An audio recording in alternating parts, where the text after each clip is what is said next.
First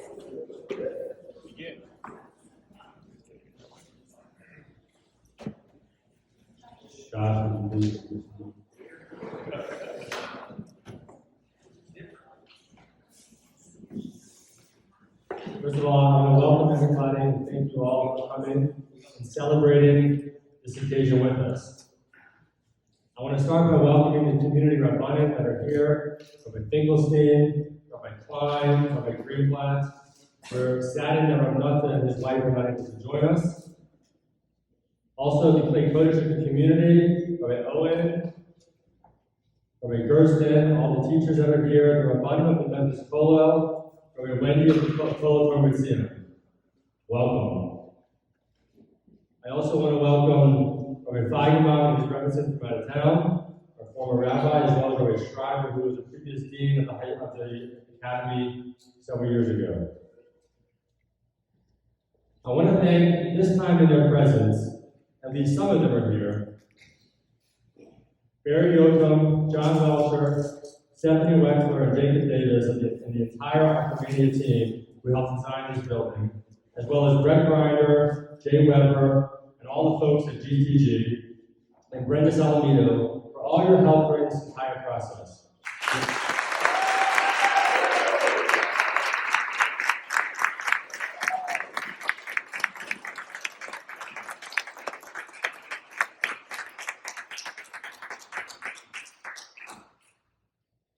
There's no way we could have reached this day without your guidance, advice, expertise, and patience, and understanding, and more patience. It's appropriate to express appreciation to the Shul founders, Jerry and Bob Fink, Tammy and Glenn Graber, Essie and Michael Stein, Nina and Sandy Blockman, Pat and Sam Jacobs, Cindy and Bart Ehrenkrantz, Barbara and Bill Epstein, Anna and Shimon Kamenetsky, Abby and Jonathan Kaplan, and Rochelle and Edwina.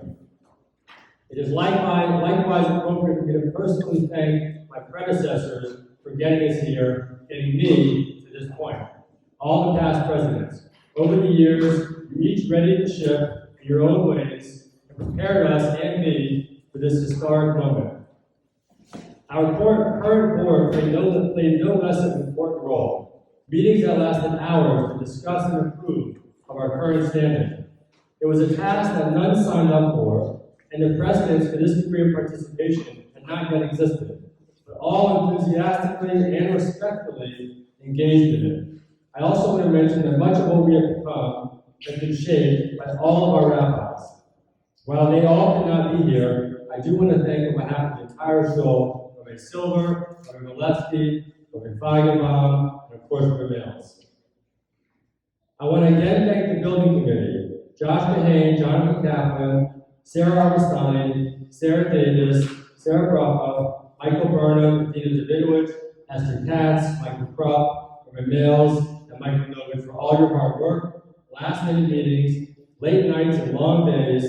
The efforts put into this building and this weekend were tremendous, and your sacrifice should be an inspiration for all of us.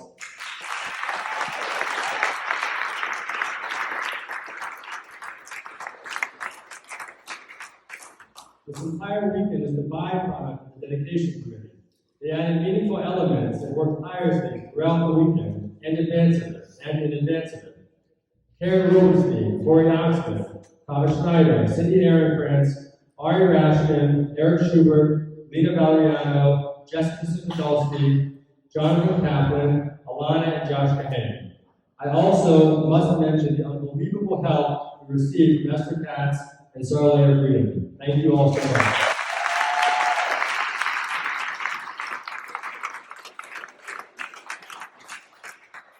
How can I not publicly mention Josh Kahane, whose unrivaled energy and enthusiasm and Herculean efforts led each step and every detail. Besides imagining every need, giving vision to all we have enjoyed thus far, Josh spent literally sleepless nights doing his day job so he could accommodate the rest of us who had to limit our involvement to the daylight. Conversations with Levy Furniture, Connie Leo, all hours just before sunrise. Emergency meetings with our building partners, GTG and Archimania. Full days and weeks to ensure that we could all stand in awe of this accomplishment and be inspired by this weekend. Enough cannot be said to properly offer thanks that is due. So I hope I have at least given the sentiment some justice. Thank you.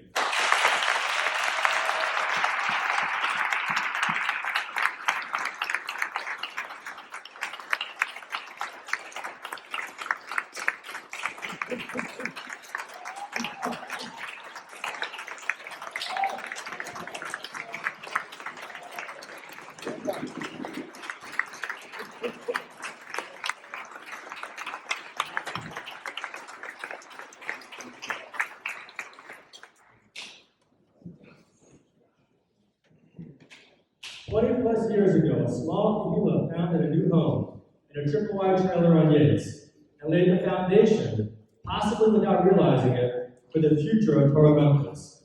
For a very long time, this kahila was meant to be both a haven for the select few who desired an uncompromised focus on growth of Torah and Tefillah, with little else of concern, and the monologue and exposure to halachic life for our youth. Over time, this kahila evolved in size and in mission. Once a house for a few, it became a home to the growing numbers of our members that value a Torah-based value system and lifestyle. Over Shabbos, the Refagim recalled a once popular description of our kahila as a community of learners, a phrase I've heard many times before, and which is certainly true. However, I want to provide you with some quotes from a tremendously introspective letter written about 13 years ago by the author, and I believe for the author, which at one point was shared with me. In this letter, titled simply, Thoughts Regarding the Young Israel of Memphis, Dr. Kolarov begins by identifying 3 strengths he perceived of the young Israel. I'm going to quote. First, people rarely choose a synagogue because of ideology. They choose to attend where they are comfortable. They seek support for their level of observance. Young Israel is largely a synagogue that serves as a support group for a maximum level of observance. There are a significant number of members who actively seek to enhance their learning, observances, and Jewish growth. I think it is an accepting group of people, that there are few running conflicts that matter publicly, that it is an attractive group. I think that this feature is also rare to find in an organization, and is therefore a second important strength. Synagogues serve multiple roles. They serve social roles. They serve economic roles. These, the social and the economic, are 2 prominent aspects of synagogue functions. Perhaps the marginal place of the social and economic roles at this synagogue leads to the pleasant ambiance. It likely takes from the first strength that we go to Young Israel as observant Jews, and that everything else is secondary. And last, the Margaret Hebrew Academy finds from the Yeshiva of the South. The extent to which this school served the entire Jewish community is the single most important measure of the quality of Jewish life in Memphis. A Jewish school has 2 tasks. 1, it needs to educate in secular and Judaic studies. 2, it needs to bring about a commitment to Jewish observance and learning in its students and their families. The third strength of Young Israel, and I'm still quoting, is that many of its people do understand the second task as a critical aspect of the school. In summary, the strengths Dr. Kolarov mentioned appear to me to all be outgrowths of the same quality of Refagim of a community of learners. It is this focus, Liman Torah, that demands the high standards, that should inspire a pleasant experience for all, and that must continue as we have always done to assist in harmony and partnership with our school to inspire Torah values for all our children and their families. Several years ago, Refagim also mentioned yesterday, we created a set of goals that we felt were important to support our continued growth. The first was to bring a kollel to Memphis. The second was to build a building. For both, we can now proudly say mission accomplished. But now what?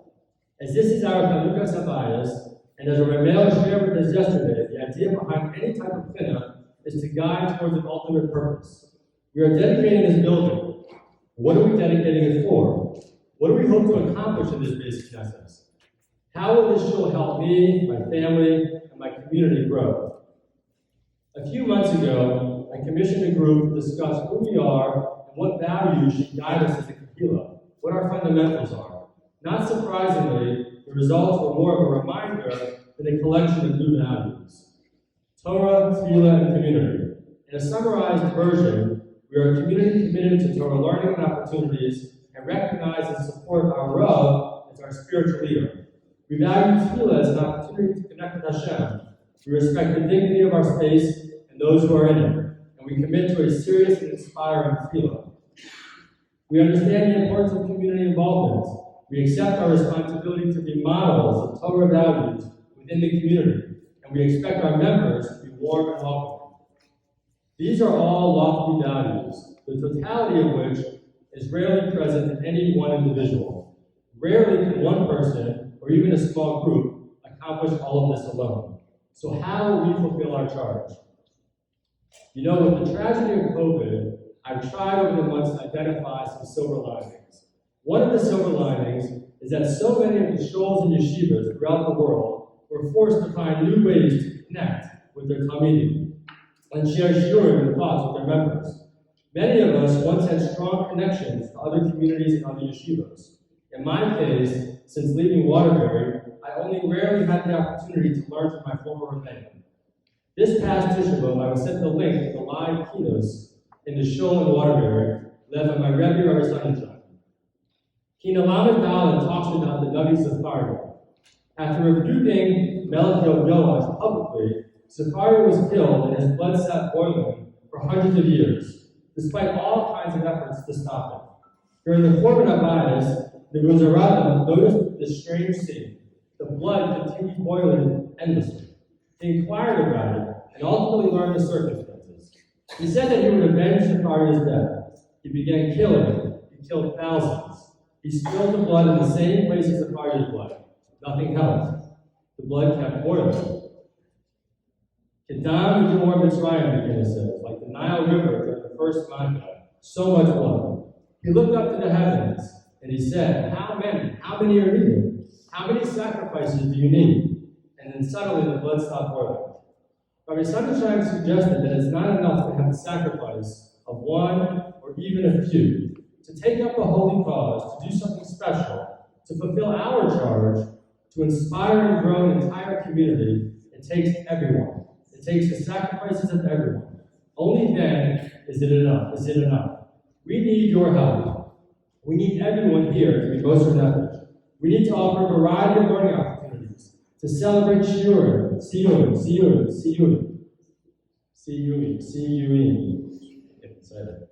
to wear out our rabbi, and to wear out the kolah. We also need a collective commitment to Tefillah v'tzibur. Each of your participation in meaningful Tefillah enhances my experience and the experiences of everyone else here, demonstrates to our youth the priority of Tefillah, and further develops a community of introspective and growing individuals. Thanks to the dreams of some, the efforts of more, and the generosity of almost everyone here, and some who are not here, we now have a prominent space in the heart of the Torah community, a wonderful and appropriate space, perfect for Limud Torah and Tefillah v'tzibur. At this dedication ceremony, I invite all who are so inclined, all who are inspired, all who desire personal and collective growth to take advantage of this beautiful building for these holy purposes as often as you wish. Road Bam Hajjaz Melech. Thank you and Mazel Tov.